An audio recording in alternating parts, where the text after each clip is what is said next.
এক বয়স্ক দম্পতি যারা ইতোমধ্যেই দীর্ঘদিন ধরেই এক ছাদের নিচে বসবাস করছেন। তাদের দীর্ঘ সংসার জীবন, সন্তান সন্ততি, নাতি নাতনিদের হাসি আনন্দ সব মিলিয়ে যেন পরিপূর্ণ এক পরিবার।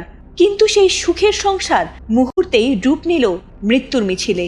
কথা ছিল নাতি নাতনিদের নিয়ে সুখে দিন কাটাবেন, কিন্তু জীবন সায়ান্নে এসে হঠাৎ এমন এক ঘটনা ঘটবে তা বোধহয় কেউ কল্পনাই করেননি। পরকীয়া সন্দেহে এক নির্মমতার বলি হলেন মধ্যবয়সী এক নারী।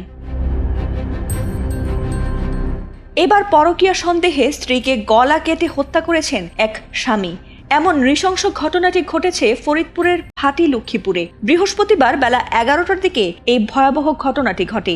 নিহত ওই নারীর নাম লিপি বেগম, আর অভিযুক্ত স্বামী শফিকুল ইসলাম এখন পলাতক। এই নির্মম ঘটনার প্রত্যক্ষদর্শী নাতনি স্মৃতি আক্তার কাঁদতে কাঁদতে জানিয়েছেন, দাদা রুমে ঢুকে দাদিকে শীতের কাপড় দিতে বলেন। পরে প্রশ্ন করেন, তুমি বাবলুর সঙ্গে কি করেছো? এরপর শুরু হয় তর্ক। এ সময় তিনি কোরআন শরীফ ছুঁয়ে দাদিকে বলতে বলেন যে তিনি কিছুই করেননি, কিন্তু দাদি কথা বলার আগেই দাদা কোমর থেকে ছুরি বের করে গলায় বসিয়ে দেন। জানা গেছে দীর্ঘদিন ধরে দুজনের মধ্যে মনোমালিন্য চলছিল। ওই দম্পতির ছেলে পনির ইসলাম জানিয়েছেন, প্রায় বাবা মায়ের ঝগড়া হতো। গতরাতেও ঝগড়ার পর বাবা রাগ করে বাসা থেকে বেরিয়ে যান, আর সকালে ফিরে এসে বলেন জামা কাপড় নিয়ে ঢাকায় যাব। এরপর রুমে ঢুকে মাকে ছুরি দিয়ে গলা কেটে চলে যান। ঘটনার পরপরই প্রতিবেশীরা ছুটে আসেন এবং গুরুতর আহত অবস্থায় লিপি বেগমকে ফরিদপুর সদর হাসপাতালে নেওয়া হলে কর্তব্যরত চিকিৎসক মৃত ঘোষণা করেন।